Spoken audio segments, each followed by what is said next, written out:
قیام نماز جو حضرت مسلم صلی اللہ علیہ وسلم نے فرمایا ہے وہ کیا ہے؟ اس میں تشریح یہی فرمائی ہے کہ نماز گرتی ہے پھر تم اس کو کھڑا کرتے ہو، یہ بھی قیام نماز کا ہے۔ ہم صرف قیام نماز کہتے ہیں جی نماز باجماعت پڑھنا ہے، نماز قائم کرنا ہے اور نمازوں کو پڑھنا، یہ نہیں۔ قیام کا مطلب یہ بھی ہے کہ نماز گرتی ہے، تمہارا توجہ ہٹتی ہے اللہ تعالیٰ کی طرف سے، تمہاری روحانی حالت کم ہوتی ہے، اس کو تم نے پھر کھڑا کرنا ہے۔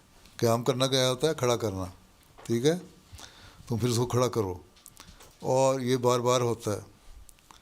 اسی لیے اللہ تعالیٰ نے توجہ بھی دلائی ہے سورہ فاتحہ میں، جو اتنی دعائیں سکھائی ہیں، ایاک نعبد و ایاک نستعین، اور پھر اہدنا الصراط المستقیم، تو اسی لیے ہے کہ اللہ کو پہلے اس سے مانگو کہ ہمیں سیدھے راستے پہ چلائے، اور جو گرتے ہیں بار بار ہم نہ گریں۔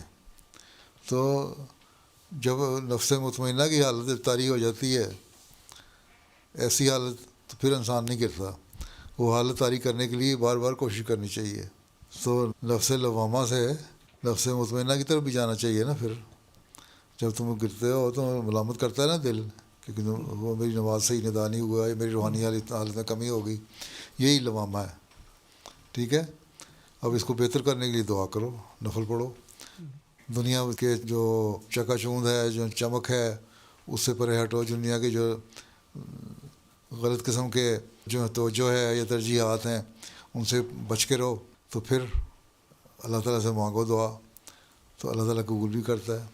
تو یہ تو مستقل ہے۔ اسی استغفار کے بارے میں بھی تم پڑھا ہے نا، استغفار کے بارے میں کبھی پڑھا ہوگا مسلم صاحب کو، میں تو بھی دے چکا ہوں کئی، کہ استغفار بھی اسی لیے ہے کہ آئندہ گناہوں سے بھی اللہ تعالیٰ بچائے، اور روحانی حالت جو ہے اس کو گرنے سے بچائے۔ تو یہ استغفار بھی ضروری اس لیے ہے، اس لیے کہتے ہیں نا استغفار زیادہ کرو۔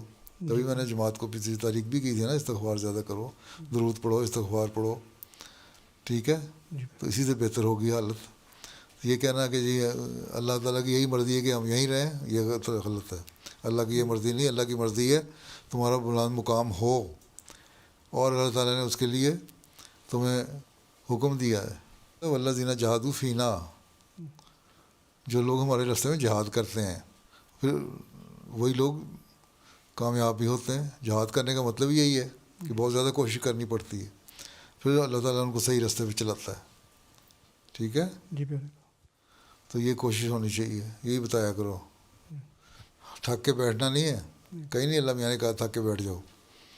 ہاں باقی اللہ تعالیٰ مہربان ہے، اللہ تعالیٰ کہتا ہے تم ایک نیکی کرتے ہو میں تمہیں 10 گنا اس کا اجر دیتا ہوں، گناہ کرتے ہو، برائی کرتے ہو، اس کے برابر گناہ ہے۔